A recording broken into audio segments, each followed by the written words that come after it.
Monsieur le Président de la République, nous avons 500 députés nationaux. Nous avons 688 députés provinciaux. Nous avons 100 sénateurs.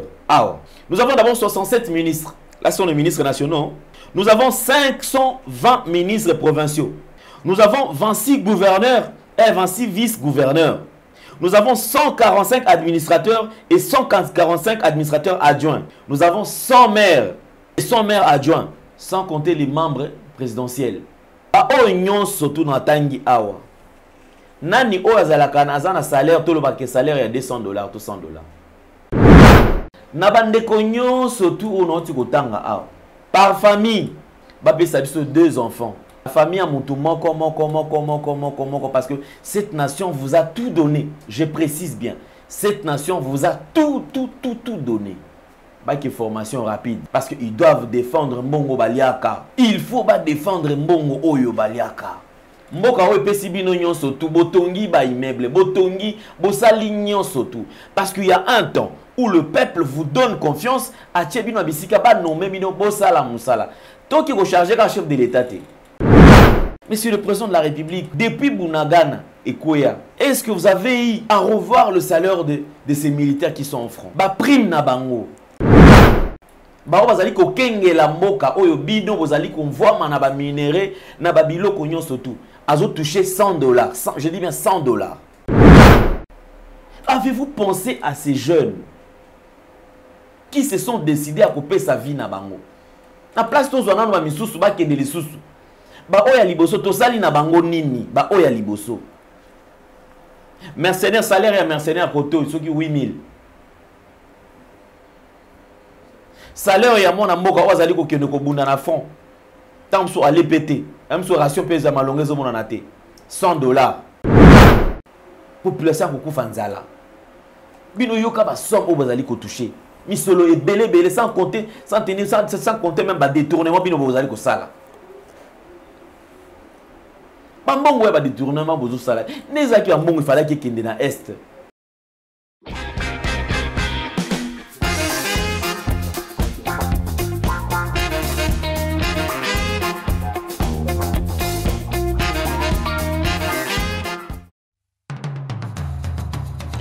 Vous êtes et voulez-vous investir à Kinshasa? Voulez-vous réjouir de vos business? L'opportunité à ne pas rater. Toronto City VIP à Maluku. Un des meilleurs endroits pour résider ou implanter votre business. À quelques minutes du fleuve Congo, le fleuve de nos ancêtres. Juste en face de la zone économique spéciale qui est le quartier commercial et industriel de Maluku. Waouh! Non loin du centre de ville Maluku, un quartier en pleine expansion, à quelques mètres du Macadam. Toronto City vous propose un terrain de 20 mètres sur 20 avec des bornes cadastrales. Sur un site accessible, urbanisé, avec espace de jeu, espace vert, magasin, centre médical, marché, etc.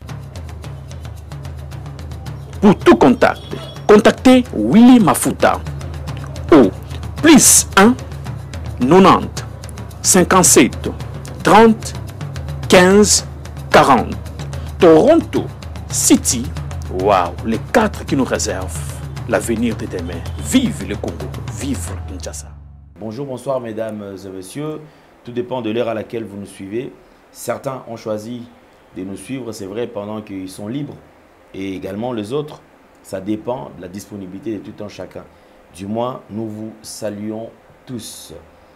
Je crois que nous sommes déjà au dernier point du mois de janvier. Et là, on va entrer dans le deuxième mois de l'année 2025. Parlons de la fondation Ndélé au cœur de la nation ainsi que l'orphelinat Famille du Cœur Christ Rédempteur. À travers cette opération, vous êtes sensible aux cris de détresse. Vous voulez soutenir les orphelins, les veuves, les démunis. Pensez à cette structure et certainement Dieu va nous bénir tous. Parlons en images et on se retrouve juste après.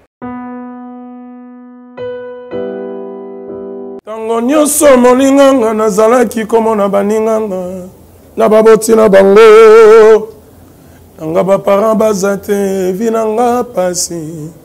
Est-ce que koko fait la baboti ezali sumu? Kozanga baboti est-ce que ezali sumu? Voilà, na ko pesa bino message. L'orphelinat Christ rédempteur. Et ana posa lisungi na bino. Tala musala munene zo sala pona bana. Tala musala munene zo sala pona bana oyo. Mokile tiki ebwaki. Mais nzamba termine nzelo orphelinat oyo pona ko encadrer bana oyo. Yaya lisungi na yo to ana ngoposa. 1 euro no to ana ngoposa. Pona mwana moko. Tango mwana moko allié nzambe ya bitike oya permettre ete na nzela no mwana alia akobosa na ote. Voilà message ya l'orphelinat Christ rédempteur to ana besoin lisungi na bino. Ba numéro ezana se kota contact na biso assistance na yo et aux alisungi pona bana. Que le Dieu des orphelins a bénir diama mtu nyoso ja ta likanisa ko sala quelque chose. Pe osali yango zamba pambola bino.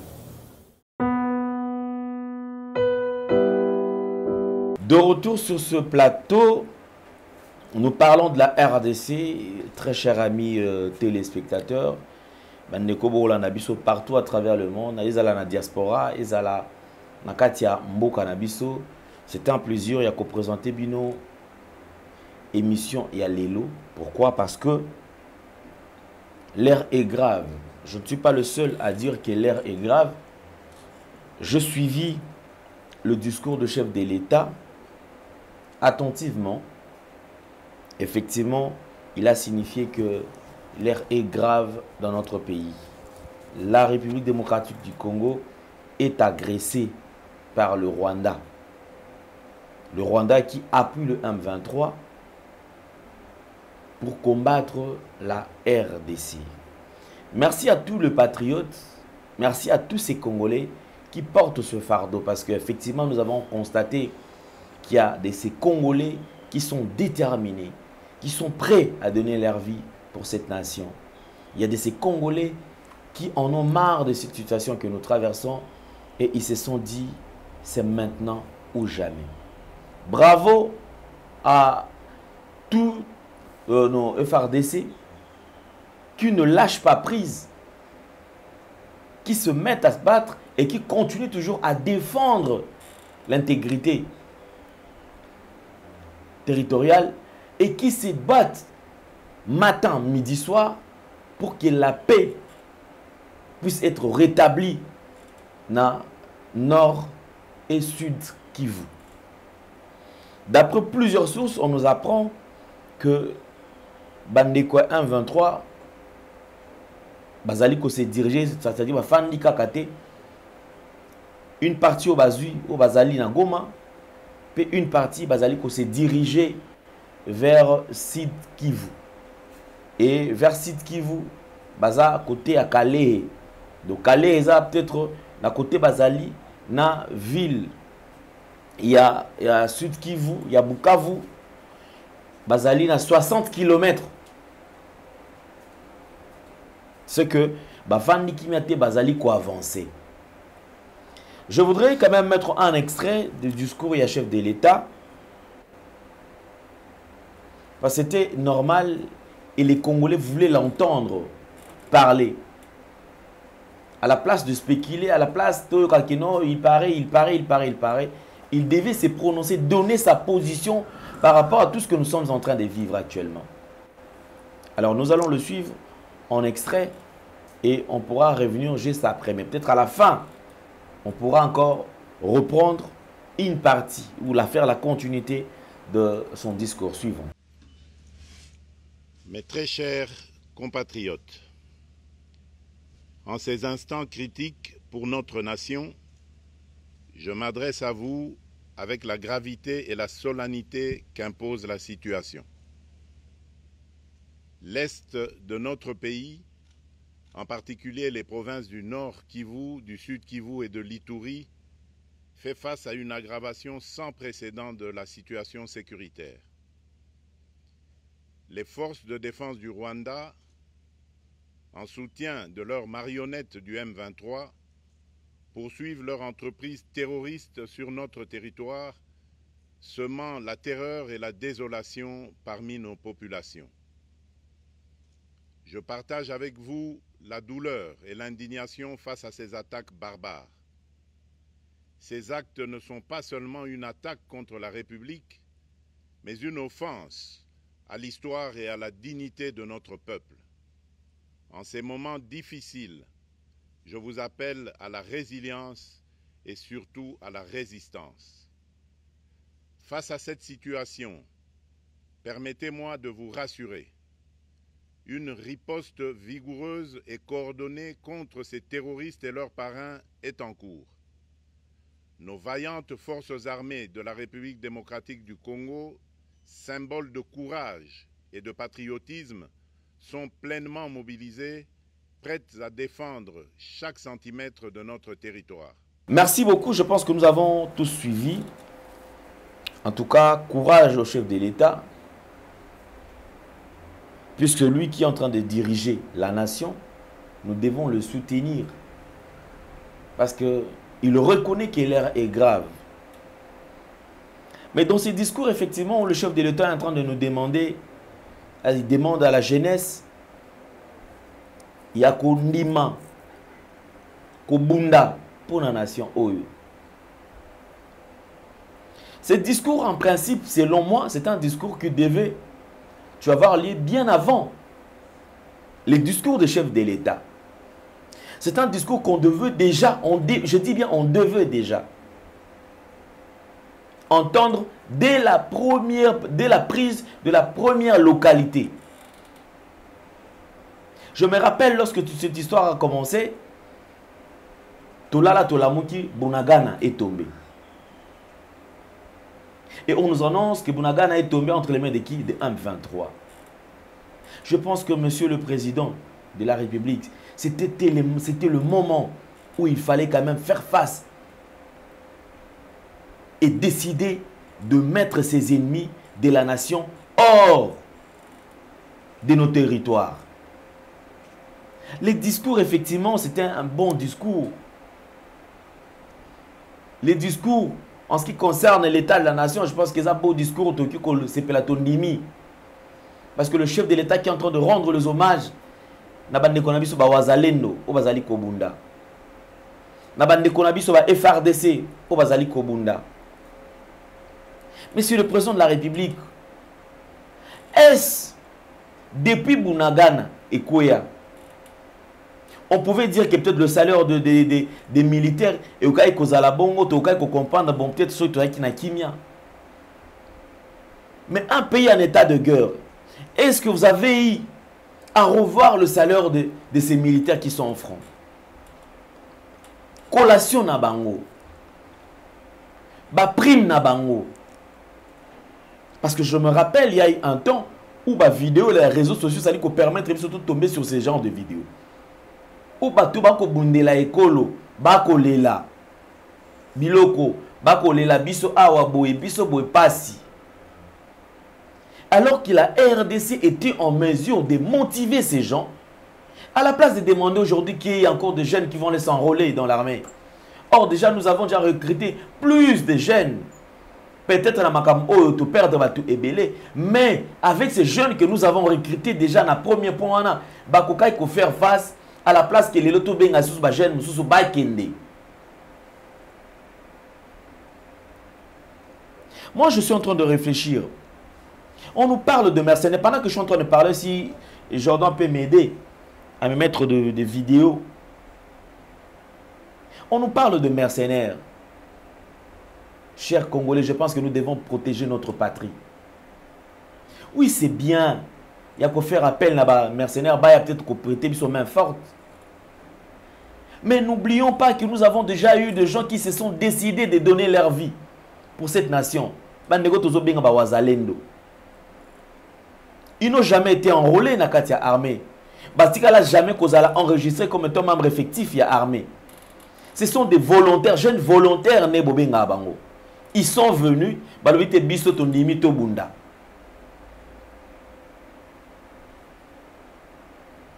Peut-être ne connaissant même pas plusieurs tactiques, il y a guerre. Mais pour l'amour de la patrie, ils se sont dit non, biso tozoya to ki ko bunda.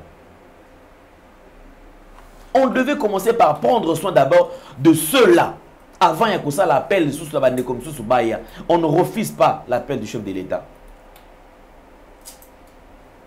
Prenons un mercenaire. Voilà ces mercenaires, par exemple, ces gens qui sont allés se présenter dans Mitika, na Rwanda. Peu importe le nombre qu'on peut peut-être nous donner aujourd'hui. Base à la base, soit à 3 000, ceux qui 10 000, soit à ceux qui combien. Moi, ça, c'est pas mon problème. Mais mon problème est à quel niveau? Ces mercenaires qui touchent, je ne sais pas, par mercenaire, ceux qui 8 000 $, ceux qui 8 000 €, je ne sais pas, ceux qui 8 000 par mercenaire. Un Ouazalendo, un soldat qui est au front, qui va toucher 100 $. Je posais cette question. Dans la ligne de front, il y a les bosso. Est-ce que les mercenaires ou les mercenaires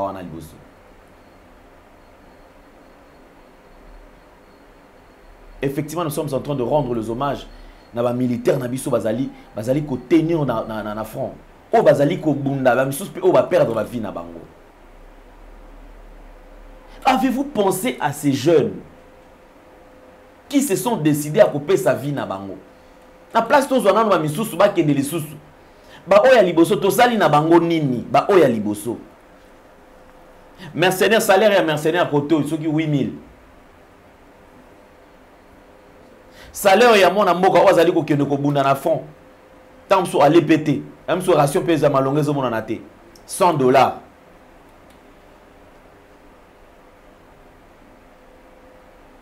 Réfléchissons quand même. Nous sommes en train de parler, je voudrais rappeler quand même ici, la guerre que nous sommes en train de traverser aujourd'hui. Je vais rappeler peut-être les gens comme ça, dans ces pays, Jordan, je n'ai même pas besoin d'être besoin de plus son image, ma voix, mais c'est mal les images. J'ai besoin des images. Je vous rappelle que dans cette nation, dans Mboka RDC, nous avons 500 députés nationaux. Ici. Par député, nous allons toucher combien? 35 000. 30 000 $. Mais bateau, bazo qui est Kubunda, bazo qui est na front, 100 $. 200 $. Même par rigueur, s'il faut aller même à 300 $. Tout ça, c'est rien. Ça ne représente rien. Bao bazali ko kenge la mboka oyo bidon bazali ko voit na ba minéré na ba biloko nyonso tout azo toucher 100 $. Je dis bien 100 $. Nous avons 688 députés provinciaux. Nationaux, nous en avons combien? 500. Provinciaux, nous en avons combien? 688. Nous avons 100 sénateurs. Ah, Nambo Kanabiso. Plus 5 sénateurs, je crois, à vie. Oh, tiens.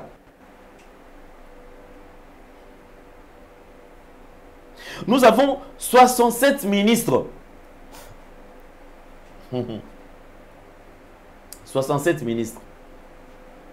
Nous avons 26 vice-gouverneurs. Non, voilà.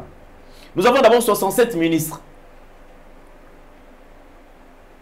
Là, ce sont les ministres nationaux. Nous avons 520 ministres provinciaux. Nous avons 26 gouverneurs et 26 vice-gouverneurs. Nous avons 145 administrateurs et 145 administrateurs adjoints. Nous avons 100 maires et 100 maires adjoints. Sans compter les membres présidentiels. Nambo Kanabiso. Ba o nyonso tu na tangi awa. Nani o azalaka na azana salaire to loba ke salaire ya 200 $, to 100 $. Azate. Mais quel est le rôle bazali ko jouer na mboka o pendant que mboka o ezali menacé par banguna? C'est quoi le rôle au bango bazo jouer?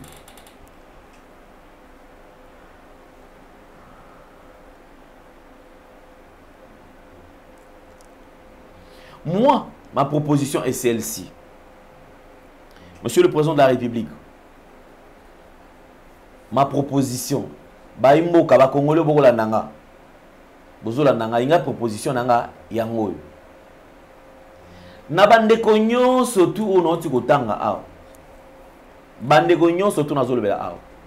Ezala ba députés nationaux, provinciaux, ba ministres, ba vice-ministres, ezala ba gouverneurs, ba ngonyo surtout ba administrateurs, ba ngoy ba monsieur le maire, ba ngonyo surtout na zali kotanga aw.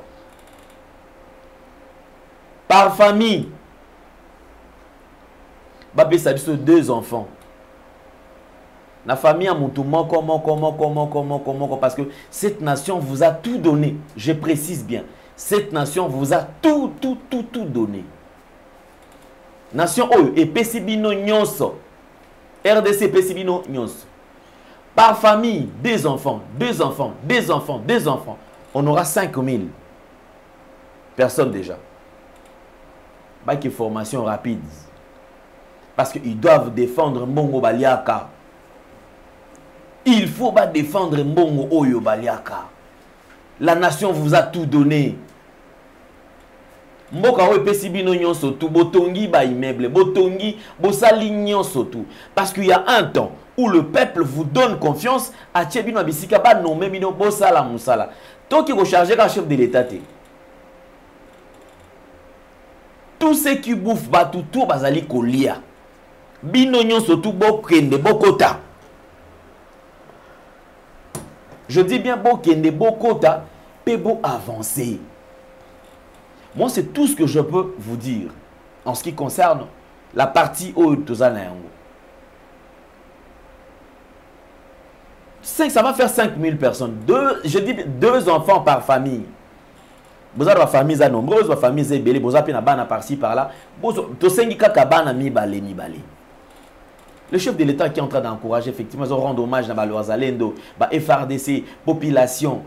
Regardez toutes ces manifestations et tout ça là, avec bateau, tout ça, on a un leader politique. Tout le monde a vu qui est saturé. Mobilisation, on a tout le monde. Ba parti politique n'a bino wapi. Ba militant ba parti politique. Nabino, Bakei Wapi. C'est la question que moi je suis en train de poser. Ba militant ou ya parti politique ou Bakei Wapi bandeko. Bakei Wapi. AFDC, UNC, UDPS, bandeko, Boke Wapi, ba MLC, Boke Wapi. On encourage action. Il y a mon amboka Jean-Pierre Bembazali ko tambola ko sensibiliser bat. Est-ce que c'était le moment? Est-ce que c'est maintenant qu'il fallait sensibiliser bat? Moi ça m'étonne. Est-ce qu'un père peut accepter na kati ya chambre na ndaku na ye? Mutu mo wa koti na kati ya ndaku ya chambre moko ya sorti ya bana na ye, abandi ko violer bana na ye, abandi ko lia biloko bana na ye, abandi ko lata bilamba bana na ye, papa peut faire na kati ya salon, azoli azomela à l'aise. Et que ça l'a jamais. Ne te le dans langage ya bakinois, to aussi la nakaka le même jour wana. Soit nga na kufi, soit yo okufi. Mais en politique, c'est vrai qu'on peut nous dire que c'est autre chose. La politique est autre chose en quoi? Parce que ceux qui pratiquent la politique sont les humains. Ils abattent. Politique c'est-à-dire que on dirait banche mususu e botami kaka eza libanda ki bomoto. Non, c'est faux.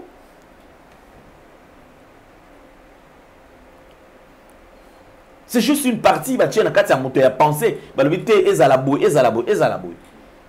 Mais la pièce maîtresse c'est d'abord lui-même mutuna nunde mutu. Politique ba ça la ngwe pa banya matin. C'est l'homme qui pratique. Et ça l'a raté que politique, ce qu'ils ont aboué. Moi, ça va m'étonner. Je vais essayer un peu de rappeler quelque chose parce que dans mon azon, on a comprendre. Pour certains, vous avez exagéré. Vous avez exagéré. Tout exagéré en quoi? Les pays vont mal. Vous avez noté. Mais lui-même, le président de la République, effectivement, auti koyebisa biso ke mboka na biso eza bien te esengeli totelema biso nyonso tu tobunda biso nyonso esengeli totelema tobunda. Je vais prendre un point. Ce point est pour moi important.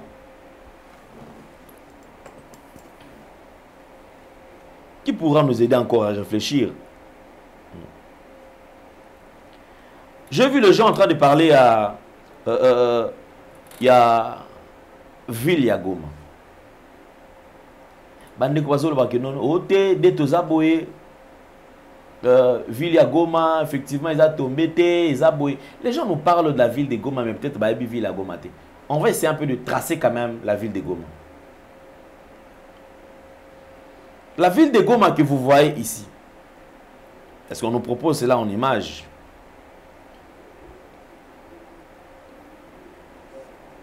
La ville de Goma a 10 communes et 18 quartiers. Vous avez la commune de Goma et de Karisimbi. La commune de Goma a 7 quartiers, que je cite: Mikeno ou encore Birere, Mapendo, le Volcan, Katindo, Keshero, Imbi et Lac Vert. La commune de Karisimbi, comme deuxième commune, a 11 quartiers. La commune de Goma avec 7 quartiers. La commune de Karisimbi a 11 quartiers. Vous avez Kaembe, Katoi, Majengo, Mabanga, Mabanga Nord, Mabanga Sud, Kasika, Murara, Virunga, Ndosho, Mugunga et Bujovu. Là, c'est les 11 quartiers de la commune de Karisimbi. Alors, je suis en train de suivre. Lorsqu'on nous dit, on nous parle de l'armée M23 et rwandaise qui occupe la commune stratégique de Goma et 6 quartiers de la commune de Karisimbi.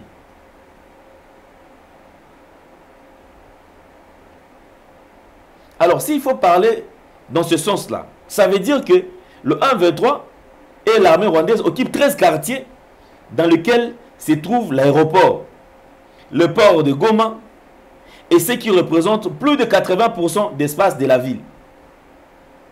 Si déjà l'aéroport est là, le port de Goma est là, dites-moi, le ravitaillement passera par où? Parce que la voie de Sake, déjà, ils ont déjà, ils ont Namabogo Nabango. Ce qui ravitaillement nabiso, il faut Eya. Ekotana Goma. Egoleke la paroi. C'est une situation grave où les Océans Congolais, surtout à la Mouka. Congolais à Tikana Nukolala. Moi, je vais m'en prendre plus aux autorités. Ce n'est pas la population. Parce qu'on aurait dû faire tout ça bien avant.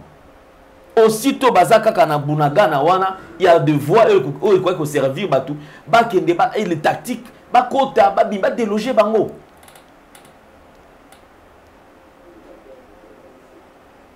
Voilà, n'a qu'on négligé Biloko. Bunaga ne kwe, je vois bato organiser ba biloko ebele bele salami awa, ba biloko ba fuso ba francophonie, ba nini mine ça. Ba mbongo nyonso to wana, pourquoi ko gaspiller yango? Pourquoi pas mettre ça à disposition à bandeko wana? Ba député otozomona awa tongo mindi pourquoi? Parce que là le pays est en guerre. Il faut qu'on bloque ba salaire na bango nyonso to et sénateur. Salaire exacté, une année mobimba salaire na bino ezokende. Soda Alia Kitoko atonda a renforcer famille na ekotoyo moral ezala likolo abeta munguna ti nasuka. Lorsqu'on nous dit le FRDC occupe 5 quartiers de la commune de Karisimbi, donc ce qui représente 20% d'espace de la ville. Déjà, on aura un problème avec le FRDC. Ça sera quoi comme problème?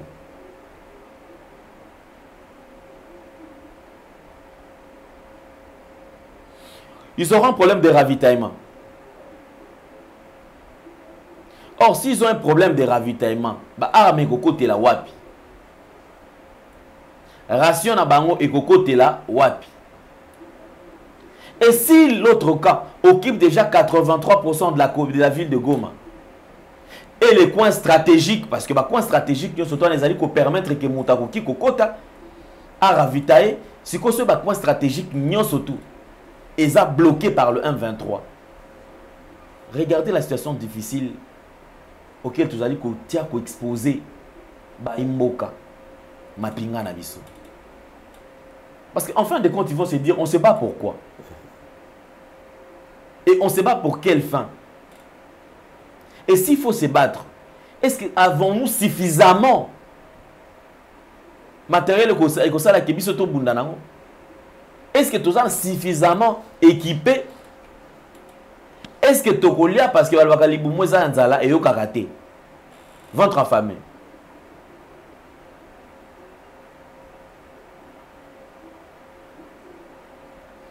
Maï ezate courant ezate ration moyen quota ezate souka et kozala nini. Moi je pense en une position d'urgence le kola ba leader politique ya mboka na biso bazo musana bango za kaka ko tweeter makasi bango za kaka na tweet. Il faut pas tweeter qu'on a Twitter on a permettre bango ba la keno ba pesa point de vue ba pesa qui makanisi na bango. Je pense qu'il faut suspendre Batunon surtout. Et même après cette histoire, il y a des gens qui doivent démissionner. Le peuple vous a tout donné. Quel est ce peuple qui va se rendre encore au fond à Kekondekobunda? La situation ni au peuple azali ko vivre na yango. Nous devons être tous derrière le chef de l'État. Mutuna mutu aya na apport na ala qui ça de quoi est-ce qu'il est capable? Nini akoki ko sala. To moni koto mwana mboka Jean-Pierre Bemba azali ko kene Équateur, azali ko sensibiliser. Mwana mboka Vital Kamerhe pa na bino zapi. Yepe fakende. Aluka nzela. Ndeko bati lukwe aza wapi? Ndeko Moindo aza wapi? Batu nyonso to na sengeli mutu na mutu bala kisa que effectivement ils sont prêts. Nous n'allons pas rester seulement sur un point où les alliés qui congolais azala faible. Population beaucoup fanzala. Bino yoka ba somme où bazali ko toucher. Misolo et belé sans compter sans tenir sans compter même ba détournement bino bazali ko sala. Ba mbongo ba détournement bozo sala. Nezaki ba mbongo il fallait qu'il kende na est. Mbongo ya ba député nyonso to sengeli ezala bloqué, ba sénateur, ba député, ba administrateur, ba tout nyonso tout ezala bloqué. Et kende na est pona kobunda mboka na biso kimia ekota. Et pendant qu'on nous parle de l'est, soyons vigilants parce que tout tika la caractère na esprit que bitumeza na est. Capitale na biso PS fait la sécuriser. Ba province muso sengeli ba renforcer le système de sécurité na ba. Ou ko permettre les Congolais quand même, Liboso peut tout récupérer. C'est un plaisir de recevoir aussi sur ce plateau. En deuxième partie, là je reçois prophète Guélor Kassai. C'est parmi les invités au Balekana Nouvelle Tendance Télévision. Mais aujourd'hui, on sera plus basé sur les prophéties et les propos des différents serviteurs de Dieu. Parce que tout le monde, prophète, pasteur, bandit, ba prophétie, ba bandi, mutunyo soza na message, message. To ba par rapport ya temps OS que c'est ngelibe, mutuna mutazolo kapé asa la buzz, aye bana pe na temps oyo, to ezo kenenengeni. Prophète Guélor mote na yo. Mote papa Alendele. Boni santé. Oui, Nzambe azobatela, toza malamu. OK, alors c'est un plaisir yako zalana yo lelo sur Nouvelle Tendance Télévision. Merci beaucoup. Na makambo zali koleka na mboka na yo. Réaction na yo za nini? Tango zoka kino Goma menacé, bon une partie à Goma ezali na maboko ya M23, une partie puis ezali na maboko ya armée na biso. Ok, merci beaucoup Papa Alendele pour la motuna, merci pour la batonyo so bazolanda biso. Na sepeli premièrement étape à liboso qui analyse nos spicinga vraiment esengo makasi ba congolais photos zo rata pour réfléchir netibino par rapport à makambo ezole kanamboka. Et koyoka pe komona makambo ezole ka premièrement na mboka ezo sala pasi makasi. D'abord kolongola nanu kozala mosali ya Nzambe nazana no congolais. Donc eza po na mboka na biso ezo sala vraiment pasi makasi komona ba makambo ezoleka ba rebelle ba botoli biso mboka bandeku na biso bazokufa et ça fait vraiment mal à des fois ezo zangisa un mongona appétit ya kolia pona ba makambo oyo. Et j'ai eu aussi le temps ya ko prier pona yango vraiment ezo sala vraiment pasi makasi Papa Alendele. Alors ozaki temps ya osamela habité tozo mona quand même ba prophète baleki baza ebele ba pesa ba message na yo kotala ba message oyo ezali kobima pona mboka yo kozali prophète. Réaction des alignés. Ok, merci beaucoup Papa Alain pour na mutuna wana na kozala vraiment moulai mingi te na kozala bref mais na olingana loba na moi profond. Et peut-être batumi balandanga mingi na nouvelle tendance o eza peut-être mbananga liboso na lobila makambo ya mboka makasi boy. Pourquoi par rapport ya ka o ekomi. Et tango wana sambe Papa Alain na olobila na 3 points. Premier point likambo lobi ya ba prophète pe ya ba prophétie. Deuxième point, ezali kambo ya choix ya président ya Congo. Et troisième point, ezali ya les interdictions. Nabandi Papa le na premier point au tuningai ya ba prophète. Papa le na oyebisa obo et puis na oyebisa bato ba Holanda biso. Vous voyez, sur 100% ya ba prophète bazoleka na média. Bazoleka au nom de Dieu. 99% bazoleka ba opesa ba prophétie ozo ute pa ya Nzambe te. Bazope ce sont les flatteurs. Bazoya po ba flatter ba konzi ya mboka bazoya po ba flatter ba politicien pour avoir de l'argent. Comment un prophète de Dieu au koleka na média oyebi bien que eloko liboso nanga ezali bulu mais yo ozole kozol bengango makadam po o flatter mokonzi ya mboka. Mokonzi azo sala mabe yo leki na média olobi azo sala malamu. Non, il faut tozonga na Bible comme les prophètes au temps de la Bible. Lorsque Mabé ezali, il faut qu'on dénonce Mabé. C'est ça que biso toye poto sala. Mutoko le kalobi que j'ai eu un message na loba ki yango na janvier février bakoboto la mboka makila ekotanga batu bakokufa. D'abord un prophète de malheur. Et là qu'on a reconnu parce que un vrai prophète est pour na mboka. Lorsque Dieu te révèle makambu ya Mabé pour na mboka na yo, il faut eloko liboso côté le mako sambela pour que eloko wana sanini ekokisamate. On parle dans le domaine de la prophétie. Si Dieu te révèle quelque chose ya Mabé, premier objectif nous avons révélé à bato ezala po bato ba sambela Mabé wana ekomate. Mais yo un prophète au moni Mabé po na mboka na yo.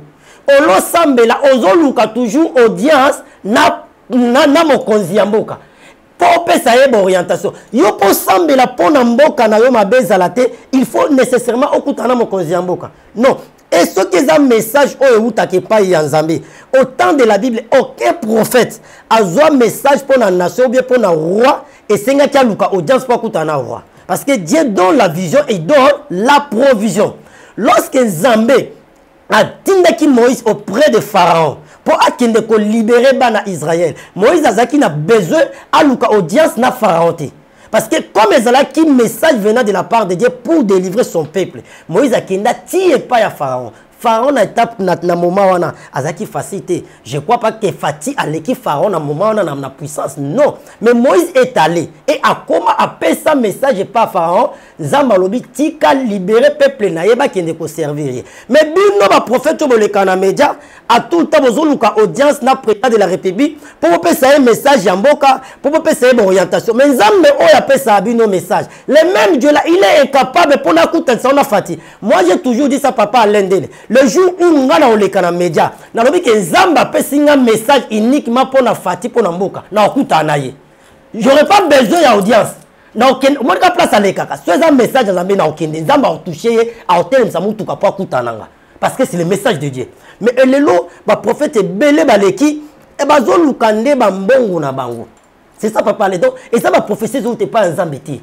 eza bato bazoluka mbongo bakipide papa même yoko tu oza prophète mais tu es chrétien est-ce que pour sambela pour na mboka na il faut président de la république appeler ça nzela est-ce qu'il faut le pas président que président pesa nzela mais toi dans comme ça comme le balobi président p ceux qui marambo ezali kolekana c'est parce que président déjà au départ à ce qui libanda le fait que dédier mboka na mboka nzambe au moment azana ba attribution na ti aza parmi ba attribution na été qui au sala monte et ça peut parmi mais loko ezali ko tia et créé par biloko belé awa alors je ne sais pas n'attend moto azali ko sala président de la république azali pas entouré na ba sala nzambe ti bando sala certainement qui azali na banda azo y conseil soit ta papa mon aya molimo soit ti bandeko ba passion azala pemene.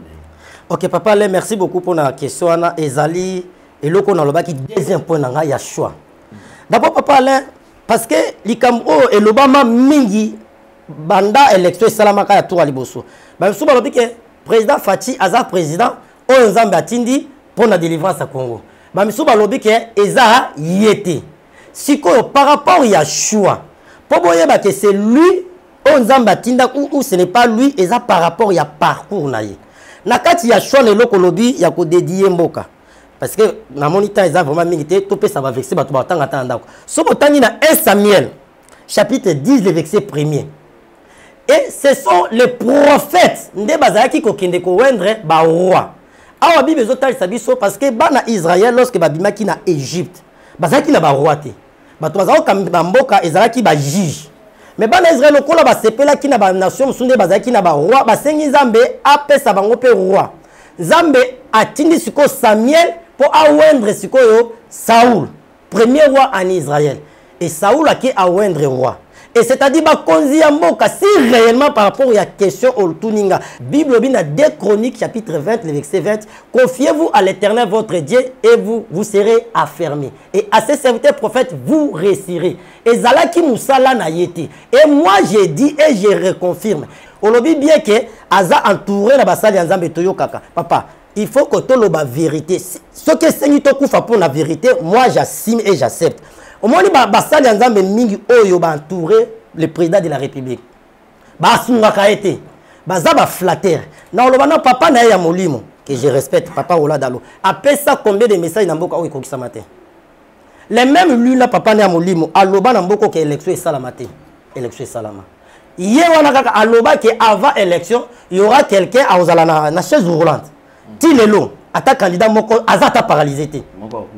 Moko akufa. Tilelo ata moko akufa te. Donc pour vous dire quoi? Papa, ce n'est pas dit que Matthieu chapitre 7 le verset 21 lobi, ce qui me dit Seigneur Seigneur n'entrera pas dans le royaume des cieux, mais ce qui fait la volonté de Dieu. Koloba ke mutaza mosali ya nzambe et lobi te ki aza dans le vrai. Donc c'est-à-dire quoi? Et loko ba osala na bato baza entouré na ye, ils ne sont pas dans le vrai. Et président a dédié mboka na maboko ya nzambe ti. Eza eloko il faut esalama. Eza na capacité na été. Ce sont les hommes de Dieu. Bato bazo loba que président aza chrétien, on n'en discute pas. Est-ce que bato baye baka les mots chrétiens? C'est quoi un chrétien? Chrétien c'est-à-dire quoi? Parce que moi na papa là mukola liboso ba benga bato ba chrétien ezaki anachos. Donc après bato ko recevoir le Saint-Esprit. Nde ba païen ba moni makambo oza osala na kati ya Jésus-Christ pendant qu'il était vivant. Nde ba témoigner ba que certainement ba disciples bato pe baza ba chrétien, c'est-à-dire quoi? C'est-à-dire chrétien c'est-à-dire suivre Jésus-Christ, marcher selon pas à Jésus-Christ. Ceux qui oui réellement qui est président de la République, azalaka aza chrétien. Est-ce que makambo to mona ba gisement na c'est ça un chrétien? Ceux qui azalaki na choix ya Nzambe. Nzamba tindi Moïse abi kende ko libérer peuple nanga babima. Balongwa na bombo. Mais biso lelo, nde bato balobaka que président de la République Fati aza choix ya Nzambe. Lelo papa Alain, il faut to loba vérité. Tozo vivre la captivité na kati ya mboka na biso moko. Nous sommes les esclaves na mboka na biso moko. Peuple congolais toza na kati ya esclavagisme. Na kati ya mboka na biso moko. Ça les lokoté. Olobi loko moko malamu na ozonga mingi na maluba na. Olobi lorsque ba rebelle bazalaka koya. Lorsque ba komaka na bunangana.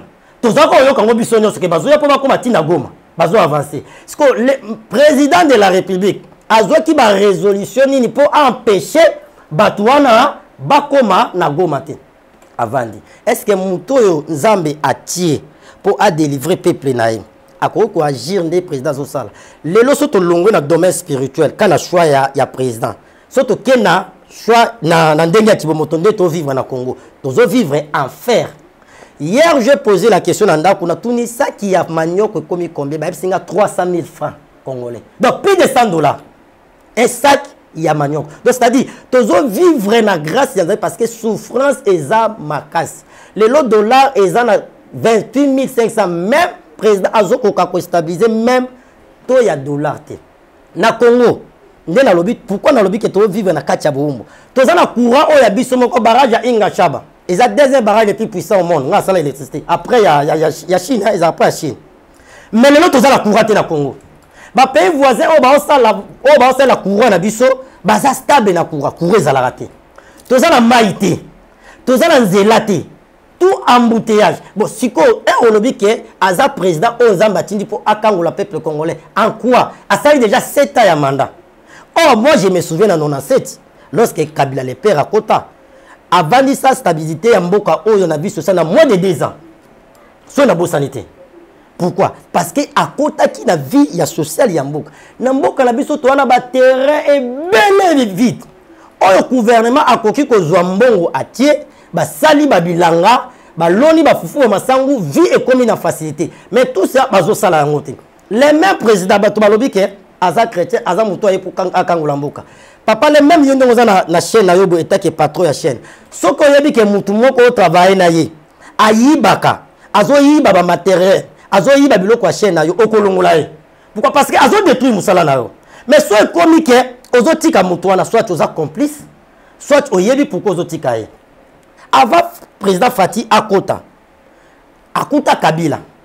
Kabila sali 18 ans, il a refait. Abomi Mboka o. Mais lorsqu'il y a yé, état que président de Bato Balobi, soit disant qu'il y a des présidents de Matindi, azu les mêmes personnes, oyo baboma Mboka oyo. Azu si le gouvernement babandi au travail na bango.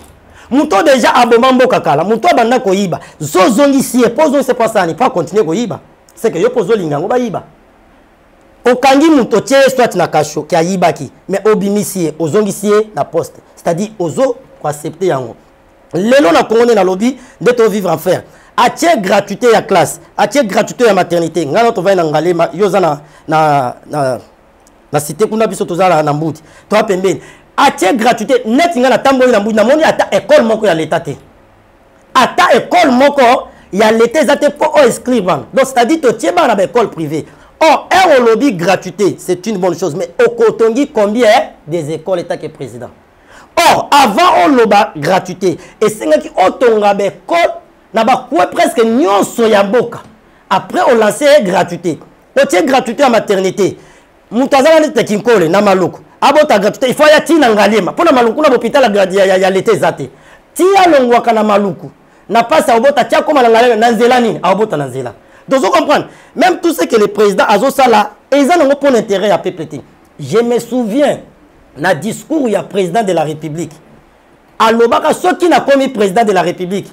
Na olongola kani ngwa tanga comme na bosana comme waka. Na olongola kana na Kishasa, na omemango na Beni. Tile le 7 ans à Sala ngote. Donc c'est-à-dire pour dire quoi? Batubo tika avec les faux prophètes, na ba faux prophéties na bino ko ça peut dire que président Félix Aza président choisi par Dieu. Non. Il faut dire la vérité. Aza président choisi par les hommes et non Dieu. Parce que choix ya nzambe zalina choix ya batomoki. Pour ce tozongi na normalité, l'élection de 2017 ou 2018. Moutabima Kazafa président Fatite, il faut qu'on se dise la vérité. Un homme dédié à l'obara vérité. Moutabima la normalité zara fayoul. Ce que zaki choix ya nzambe, c'est-à-dire fayoul dangaza la président. Mais comme zaki choix ya batu ya mokili, ndenge ba nomaka batu, ndenge ba nomaka état que président. Donc, article choix en Zambie. Et troisième point, papa, pour la personne sur les interdictions. Président Fati a continué à Mboka. Ayebi que dans le gouvernement de Kabila, il y a des étrangers, il y a des traîtres. Oh, bah, s'empara na kati ya gouvernement, même dans l'armée, même dans la poste nyos. Ayebi yango. Mais un jour, c'est lui le président. Azo présenté peuple congolais Kagame na Mboka oyo. Azo lobalobi. Ça, c'est notre frère Kagame. Il n'est pas notre ennemi. C'est ça les interdictions. Aux yeux ennemis, au quotidien Namboka, aux présenter le col à frère. Est-ce qu'un ennemi a sa frère? Oh, Kagame a bandit qu'au Boma Biso Congolais, pendant l'époque Kabila. le président de la République Félix ayebi yango mais azuye azo présenter biso lokola frère yango moni eloko wana emema défaite yango moni défaite na biso lelo na banguna na biso eza numéro 1 président sobo tangi na J chapitre 7 mobimba parce que lecture za moulaye bon moi ba beta histoire ya bana Israël lorsque ba komi na Jéricho il faut ba kota na mboka na pays moko Aï ba kende ko bunda na pays wana eza ki pays ya mukie kana tutomo na Rwanda o Aï et Joshua tindi batu ba spion ba kende ko espionner mboka ba kei ba ko zo mabe ezaka mboka moko ya mukie Joshua ko tinda no batu be tinda ka 30 000 personnes to boma bango et Josué ayoki loko on zamba yebisaki bango apesa bango les interdictions bokoki ko zwa biloko ya mboka wana te bokoki ko zwa bien na bango te bambongo te bokoti na kati ya Israël et bango bakei ko bunda bazwi ba bien wana e balonga kite peuple wana ayi balonga ki ba Israélite or ezaki na mwana moko na kati ba bengeni na kan azwaka ba biloko ya mboka wana ayena wona na milliers ya bana Israël yango ne memela bango défaite na kombana eza lokola biso le président de la République azui batu oyo baza banguna ya RDC akomisi bango ba frère na ye ennemi ya RDC ya liboso na Afrique c'est Kagame tout le monde le sait mais yo présenter biso lokola frère olopé que azenemité mais ça c'est les interdictions comment to longa bitumba et deuxièmement na kati ya armée il y a des traîtres oyo bango mo bato gouvernement ba yebi même na ba parlement wana ba yebi ke oyo aza congolais te président yebi mais atiki na poste oyo aza congolais te oyo aza congolais te mais atiki bango na poste mais ce sont les infiltrés ce sont les interdictions comment to convaincre bitumba na benemi bino bo bunda ba ngo baza po ba pesa ka plan ya benemi donc président aza na rôle ya kosala donc il faut à revoir makambo les interdictions. Donc, parce que ce que les gens doivent savoir, ce pays appartient à Dieu, Papa, l'un des autres ballons d'Abisso. Congo est mboka ya Nzambe, est mboka yelaka, mboka ya fumu kimba, mboka oyo balumu babakufela, mboka ba papa n'Abisso ba Edina bala Alexandre, mboka oyo ba Mosé bakufa, est pays oyo est tellement riche, et ça béni. Yango moni ba nation nyo sona pembeni ba obundisa biso. Mais c'est un président de ya côté les makozo ba disposition. Mais ozozo benemi ozozo ngisa bango. Na landa ki discours na deuxième mandat. Alobi mukoloka Kagame a omeka obomata congolais moko na s'en charger na ye. Ils ont la vidéo. Mais jusqu'à maintenant, Kagame a continué ko bomba ba congolais président azo sale le côté. Ozu sous lelo.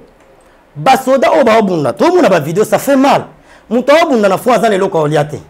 Mutawabu na fo azana mbote azo sala vidéo azolela. Mais un simple député azana parlement soit qui a bandi ko la pongi ti azo reflet na fait du mois ba pesier $30,000 $35,000. Likona mbongo wana azo ke sala ngo ambias azo futi la ba makangu na ba appartement ba $500 ya $1,000 azo ke sala ngo ba débauche pona mboka mbongo ya mboka tandis que bato ba obundela mboka ba soda bo futa bango $100 mais ça c'est quoi ça muto obunda na front au futi $100 pe mingi baza impayé parce que à cause la makasi obunda ndenge ni muto alié bien te mais ba député on a bo futa ba mbongo pourquoi mbongo ba ke 600 na bandumba na ba makango bo zo mbongo na bo kango bo tindela bande ko na biso ba obunda pona mboka lelo ba lancer ke bato ba ya na armée bango moko ba cause ko banda na chef de l'état famille na ye ba député na armée kuna tamoko bande kuna bango bazala te mais ba otinda ka petit peuple o souffrir ba tindi ba na armée na bolingo ya mboka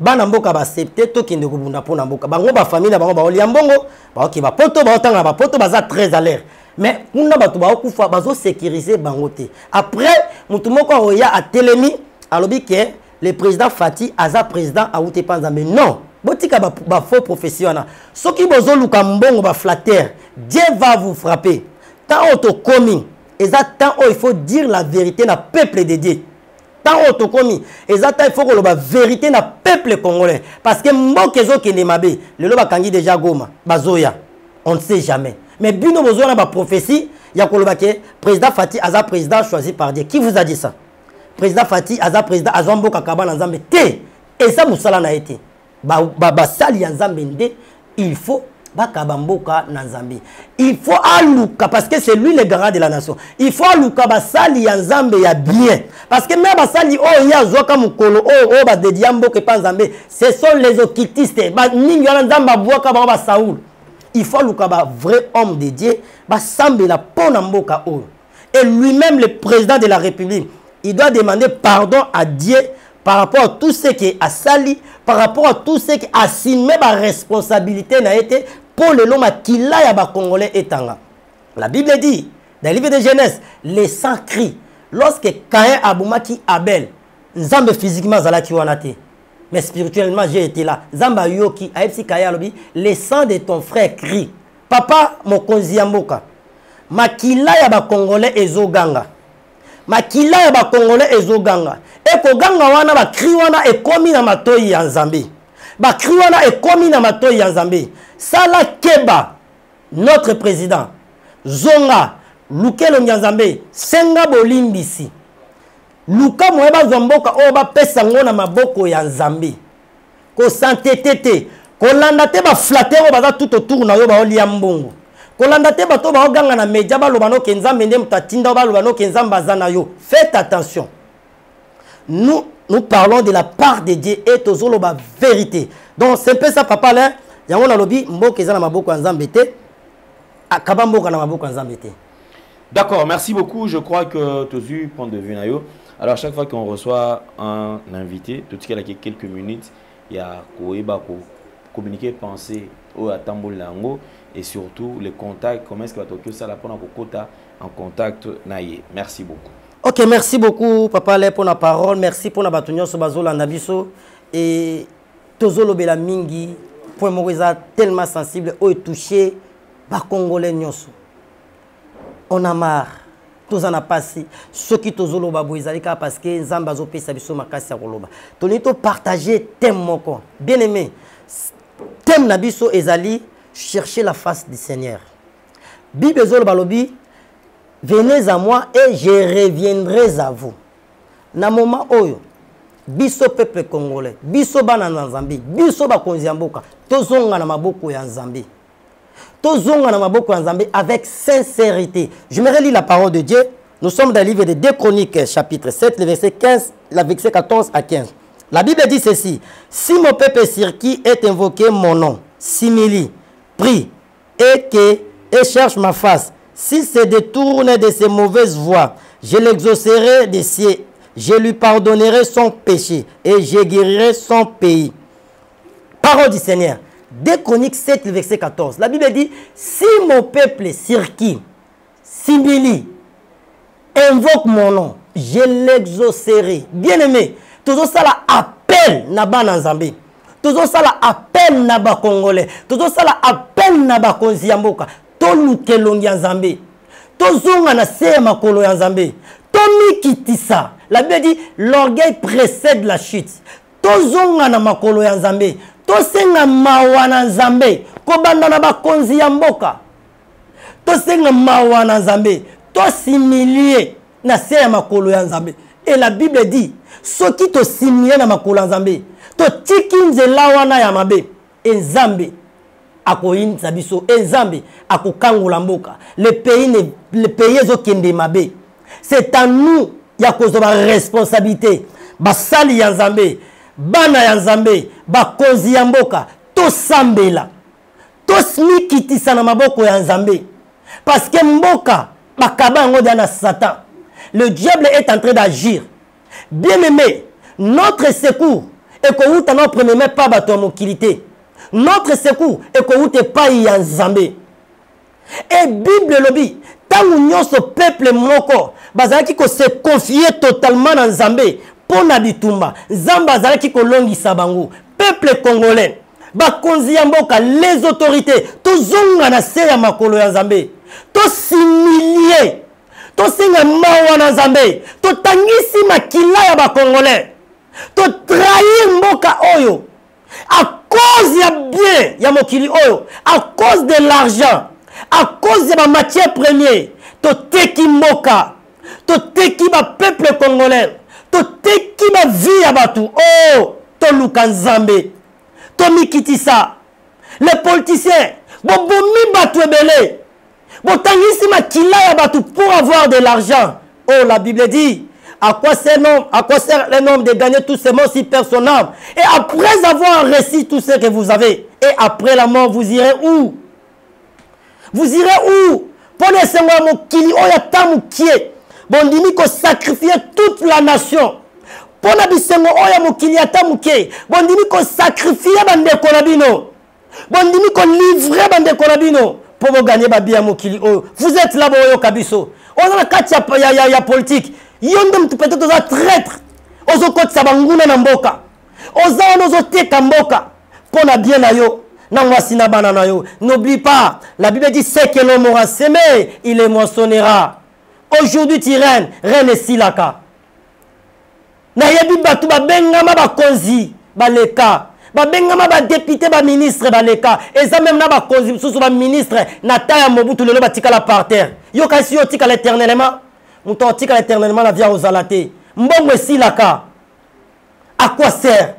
Si mon peuple sire qui est invoqué mon nom, simili, prie, je l'exaucerai. Si se détourne du mal, boti kamabe, pokama wabandeko ba okufa na est. Est-ce que ceux qui bana na bino, ba famille na bino de ba okufa, est-ce que bonga bo vanda boy?